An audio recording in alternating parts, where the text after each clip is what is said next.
Let's go. Welcome to the Trusted Leader Show. I'm your host, David Horsager. Join me as I sit down with influential leaders from around the world to discuss why leaders and organizations fail, top tactics for high performance, and how you can become an even more trusted leader.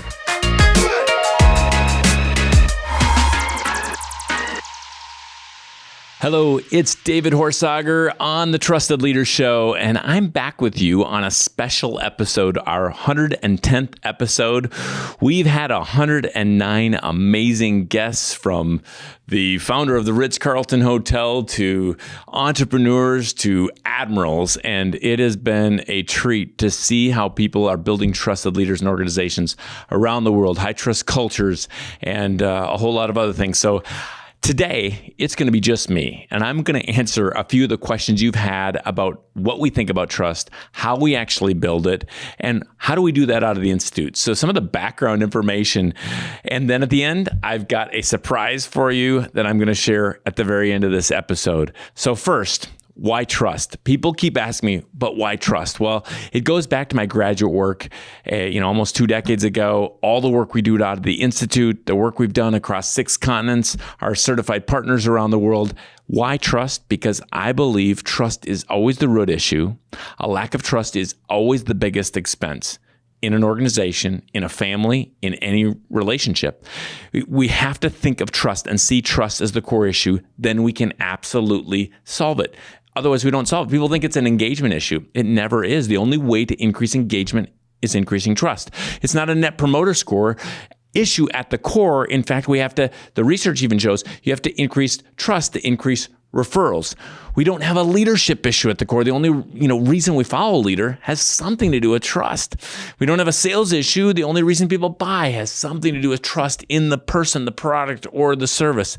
We don't have a diversity, equity, inclusion issue. Actually, at the core, the biggest Harvard study shows diversity on its own tends to pit people against each other unless they increase trust. And then we can get enormous benefits out of diversity, equity, inclusion, and a host of other things. Even innovation goes up. When people trust each other, then they'll share ideas. Otherwise, they're too scared to share ideas.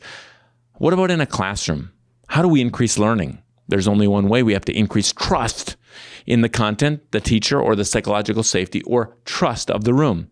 How do we amplify a marketing message? We have to increase trust in that message. So we know it from the research. Number one reason people want to leave an organization in first world countries, or they want to work for an organization, is trusted leadership. We keep seeing the data in our global study, Trust Outlook. If you'd like access to the Trust Outlook, just email us or look at the show notes. We're going to give you access to the Trust Outlook. We put out one of the most significant pieces of research on trust and leadership every year out of Trust Edge Leadership Institute. So first of all, why trust? Because trust is the root issue for influence, for sales, for every relationship, everything of value, from the greatest financial institutions to every great relationship you're in. It's built on trust. We've seen this triple sales for organizations when they focus on trust. We've seen it change engagement and attrition by millions of dollars, and we've heard people say it helped them save their marriage. Trust. We have to see trust as the core issue. As I see it, when people focus on trust, they're focusing on the real issue as far as building culture, increasing performance, or anything else. Well, that begs the second question. Many of you heard it before, but I'm going to do a quick overview for those that are asking and have just been podcast listeners. Now we've reached over 80 countries and everything from senators to senior leaders. And so how do we actually build trust? Well, I can talk about this framework for 8 days straight, but there's a framework that came out of the research of how trust is built globally. And we can contextualize this around the world, but it always comes back to these 8. I call them the 8 pillars of trust, or the 8-pillar framework. I'll give you a quick overview of them. And just for context, even though there is so many takeaways and tactics of how we build trust under each of them. So very briefly, here they are. For many of you, this is a review. For some of you podcast listeners that I haven't seen or spoken to your company, or we haven't worked with you specifically, I want to give you this overview, and then we're going to get into a few other key ideas. But if trust is so important, how is it built? Well, the 8 pillars of trust. Number 1 is clarity. People trust the clear, and they mistrust or distrust the ambiguous or the overly complex. It doesn't matter if this is in strategic planning, marketing, or a message from the CEO. If it's ambiguous or you're trying to look smart and it's too complex, you lose clarity, which always loses trust. And most people, they don't get the level of clarity I'm talking about. Many branding and marketing experts are not clear at the level I'm talking about. So many of you have heard of our how strategy or ODC or other strategies for how you get clear. You need to be about clarity. Clarity wins in the new economy. Second pillar is compassion. We trust those that care beyond themselves. A key word that came under this pillar was intent. We trust those that have intent beyond themselves. It's hard to be following someone or hard to, be accountable to someone if we don't believe they have intent or care beyond themselves. Even if they don't care about me, they have to have some missionalness beyond themselves, care beyond themselves. So compassion. In fact, the most trusted person in the world to the most people is not a certain actor or even the Pope. It is, in fact, mom, according to the research, because mom shows intent and care. There's great dads out there, but from the research, the most trusted person in the world is mom. Intent matters. Number 3 is character. We trust those that do what is right over what is easy. And we have a 7-step process for how you build this into an organization. This is something we have to build into ourselves as leaders. Some of the questions I ask to leaders is, would you follow you? People think they have all their character built by 12 years old, and that's a false psychology. Your company, your organization, your team, and you as an individual, you're moving toward or away from higher character every single day. And you, if you're leading your organization or team, must be the culture keeper, and you must continually think about this pillar of character. The next pillar is competency. We might think character is important. Of course, it's foundational where trust is concerned, but we trust those that have high character, but they have to be competent. I might trust you to, take my kids to the ball game because of your character, compassion. That does not mean I will trust you to give me a root canal. You've got to be competent. You've got to stay fresh and relevant and capable. This week I was speaking to some school board members and teachers, and I said, if you're still teaching the way you were 30 years ago, I probably don't trust you. If you're a salesperson selling the way you were 5 years ago, I don't trust you. If you're leading the way you were just 2 years ago, I probably don't trust you. You've got to be fresh, relevant, capable. You've got to be a learning leader. Competency matters, and we see companies winning on this pillar. Their training and their development, and it's increasing attrition. Increasing retention, I should say, lowering attrition. It's increasing productivity. You have to create a learning environment, and you have to make a priority of competency, often in several different ways. Competency on the product, competency. One thing we know from the research is people care about leadership development and people development over tactical competency 3-to-1 in their organization. And when they get those kind of training and development pieces, they tend to stay longer and increase retention massively. So competency.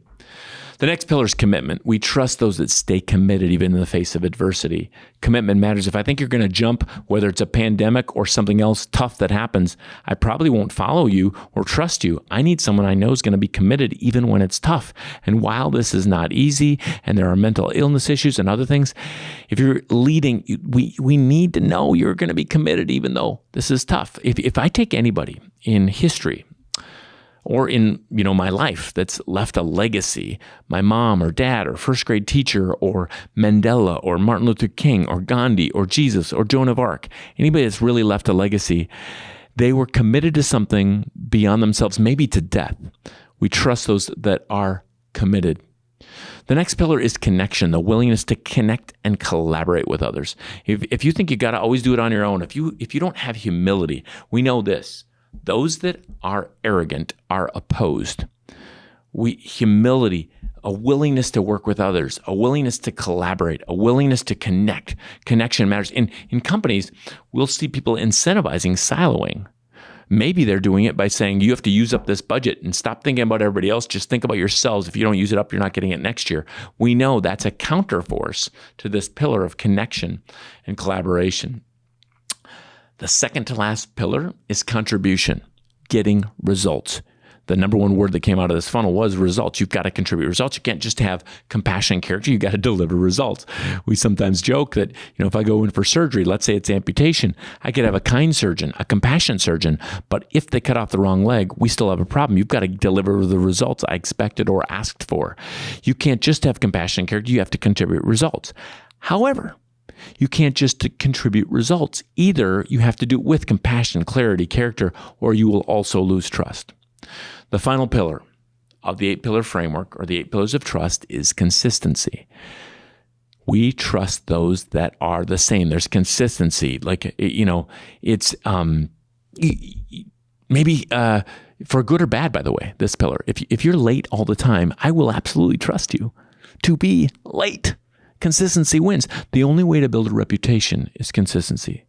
The only way to build a brand is consistency across the organization. And it's not just the logo. It is the feel. It is the values. It is the mission. Consistency wins. So that's a brief of the 8-pillar framework. And I believe you can solve every organizational leadership issue against these 8. It's one of these. It's not leadership. It's not even this. David, isn't it ever a communication issue? You love C words. Isn't it ever communication? It's not. Communication is happening all the time. Clear communication is trusted. Unclear communication isn't. High character communication is trusted. Dishonest communication isn't. Competent communication is trusted. Incompetent isn't. Compassionate, caring communication is trusted. Hateful communication isn't. So when we define against these 8, we start to solve for what we actually meant. And these 8 pillars build trust, which is the cornerstone of success in leaders, organizations, and teams. It doesn't matter if we're dealing with corruption issues in East Africa or pro sports issues on some of the pro sports teams we work with, or company issues. It comes back to these 8. So there's a case for trust. There's an 8-pillar framework. And if you'd like more on this, obviously trustedge.com, or the research is at trustoutlook.com. But we're passionate about this work. Our mission is developing trusted leaders and organizations around the world. We exist because we think trust matters more than ever. And when we help people increase trust, we've helped them the most.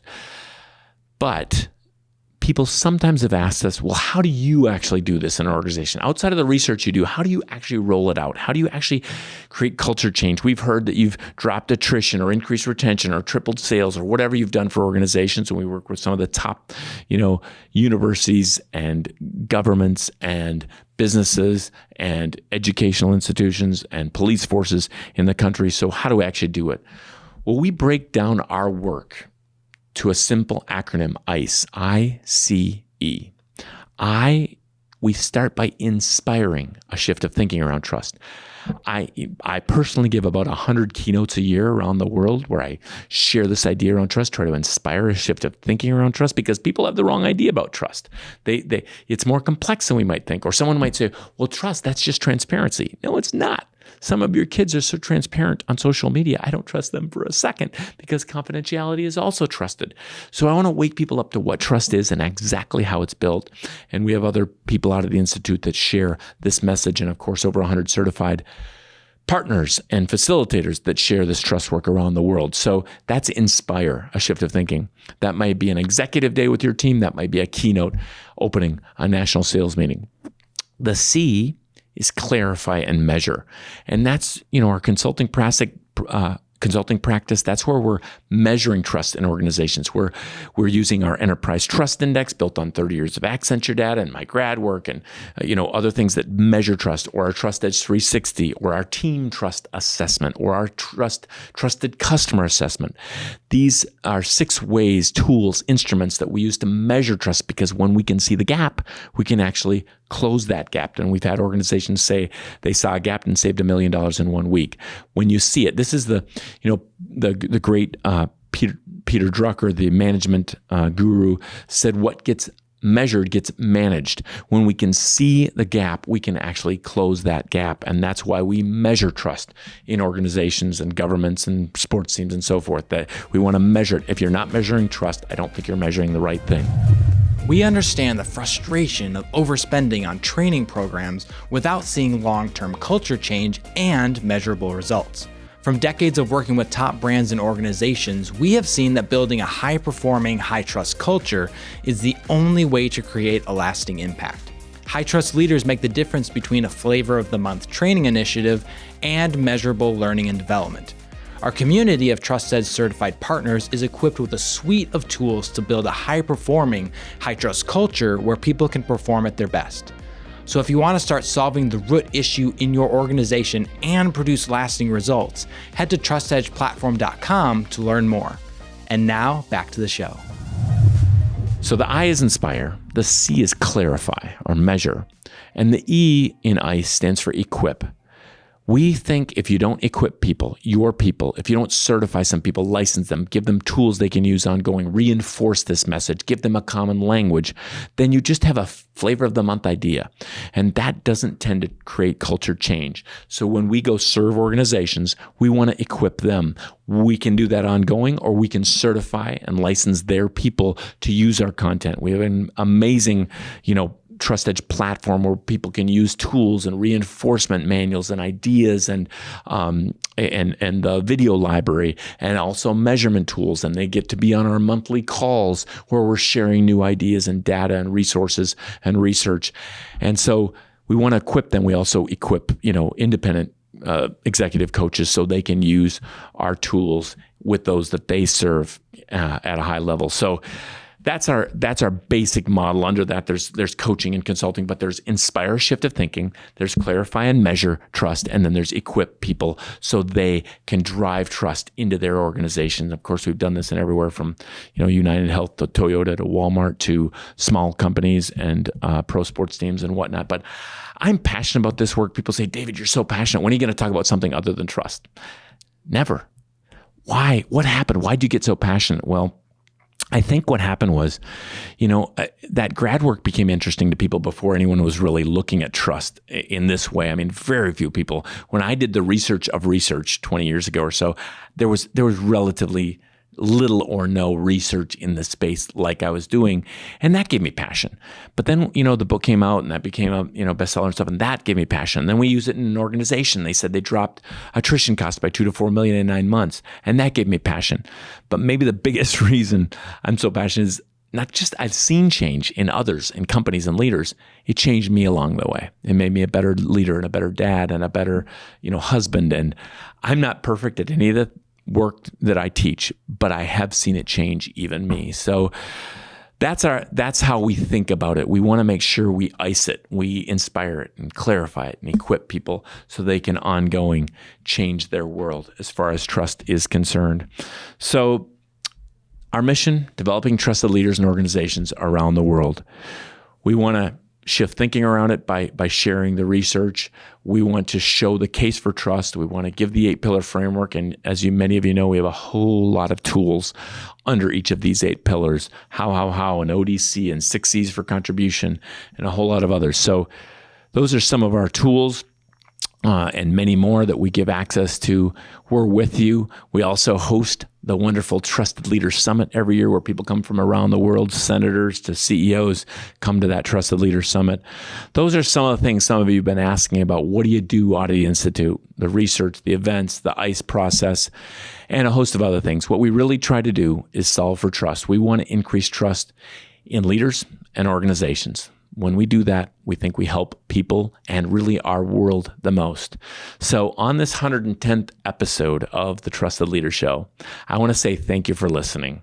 Thanks for listening to this, what I think is so important. And thank you for sharing this message. Thanks for being ambassadors in your organizations. Thanks for bringing us in. I want to say thank you to our clients that are listening that have taken this most important, we think, work to their people so we can come alongside you and do what we're passionate about and what we hope we're best at in some ways. I'm totally imperfect at it, but I believe in it more than ever.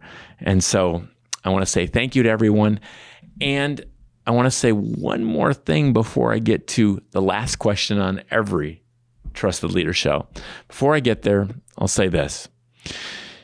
We've been doing this now 110 episodes. And we have some key projects we need to focus on to serve our clients the best. What can you expect coming up? We'll still be giving loads of new content, even better in new ways. We'll have our Trust Outlook coming out before long. We're working on it today. And so our global study will be coming out in a few months.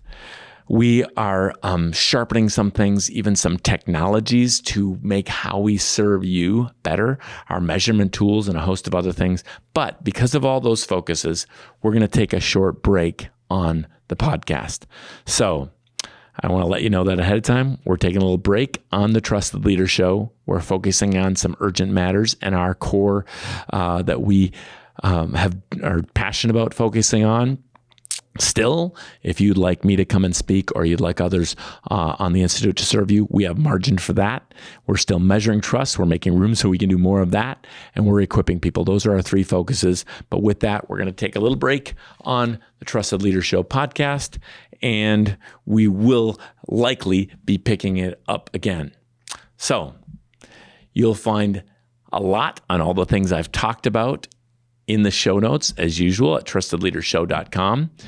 And you'll see our other sites, measurement sites, and how to get certified if you're interested in that, and other things at trustedge.com.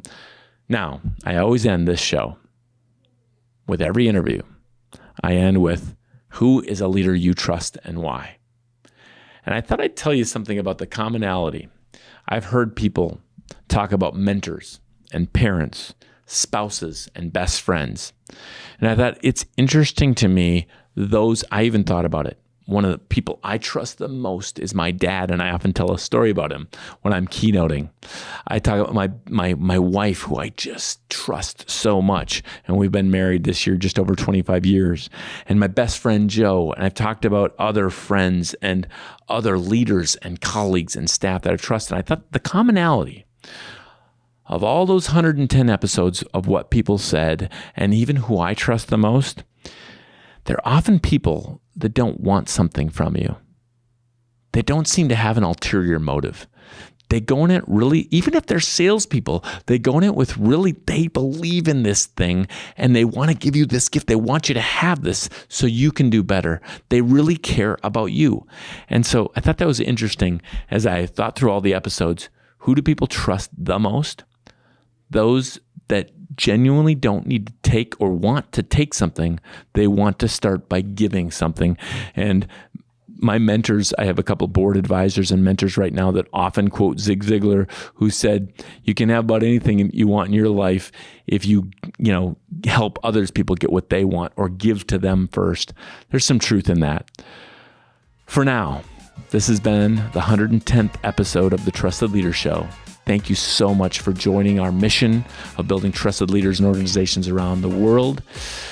Until next time, stay trusted.